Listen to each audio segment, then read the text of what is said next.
talking about my move to LA. So my very first agent in Houston was right. I did end up moving there, but how did I get to Los Angeles? Like, I was fresh out of college, and here I am just barely starting a career in professional dance as a performing artist. And then I had booked my very first commercial, but besides working like promotional modeling gigs, and I was a licensed massage therapist as well. Besides doing those things, how else was I going to get there? Well, as you guys know, I worked that tour with Singular Wireless, and when I did so, when we landed in LA, I actually asked my best friend German at the time to take me in the van, and he took the van on our day off, and we drove around. In the very first apartment that we found in Burbank, California, I ended up moving to. That's where I signed the lease during the tour, came back to Houston, packed up my stuff, and moved away. Well, as you guys know, I don't drive, and I just decided to fly there and book the movers to move my stuff. But my good friend Gino said, no way, I'm going to move your things and charge me like a fraction of the cost, which was really, really amazing. He took about 3 days to get there to California, to LA, and we got to hang out, go to the beach, and it was so cool just to like start this journey with someone that's like from my college, one of my closest friends, and I didn't have to feel like, wow, I'm so alone in this.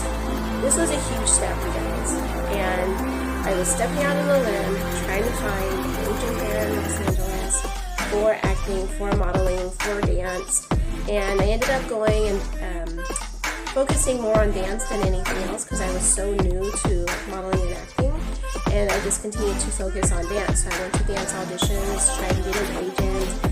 Definitely not an easy thing to do.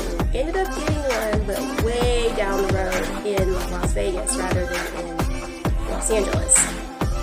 But how did I make ends meet in LA? Woo! So I joined this company called Central Casting, only one casting company, and I worked for them as a background actor. So since I didn't have a lot of experience, that's where I started. You should have to get 3 vouchers, at least back then. I think now it's like 15 union vouchers that you have to get paid in order to even join the Screen Actors Guild, which is our union for actors. Well, I was working non-union, which at the time was like 54 for 8 is what we called it for short. $54 a day for 8 hours. So if you weren't making any overtime, you try to book as many jobs as you could. I called the Central Casting hotline every single morning and a couple of times throughout the day just to try to book myself on to different TV shows and different films, and I worked on That's So Raven. I worked on What I Like About You as like a regular every Thursday and Friday. Thank goodness for these gigs with Central Casting. My friend Lillian is the one that told me about Central, and I signed up right away. Other than that, I didn't work any other jobs in LA. It was just 5 days a week. However many hours that they needed me on, I did it. Oh, and I did audience work where you made like cash. So cash gigs are awesome. They are so great because then at the end of the event, or the end of the audience gig, they just hand you over an envelope full of money. So that's how I made ends meet in Los Angeles. But when I wasn't working a job on Saturdays and Sundays, so Sundays I just took off, and then there was no work anywhere anyway on Sunday in LA. Occasionally there was a commercial, but it was really hard to book the national commercials even as non-union. So on Saturdays is when I went to auditions for dance or for trying to get a dance agent, because you couldn't really just show up to a dance audition like how you can here in Vegas and how you can do in Houston. You actually had to have a dance agent that sent you to the audition.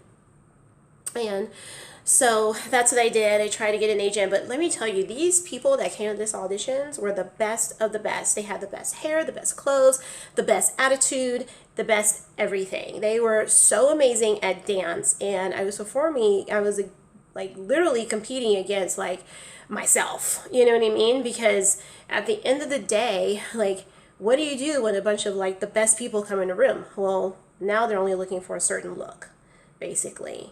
And if they already have someone in the database that looks just like you, well, they're not going to take another you. So that's why people always had like amazing wardrobe and stuck out in those kind of ways, so that they could get a contract and start dancing with people like Britney Spears and Justin Timberlake, and those are, oh, Christina Aguilera. Those are the people that were really huge during my time in LA, and what people like went out to audition for. So that was my time in LA.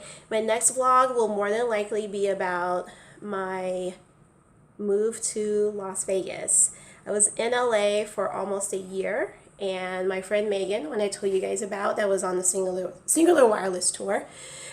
She lived in Sacramento at the time. She moved to LA during the same time I lived in LA. So that was really, really awesome to get to hang out with her and get to know her even more so. All right, you guys, thank you so much for watching vlog number 9, Confessions of Showbiz, my industry journey.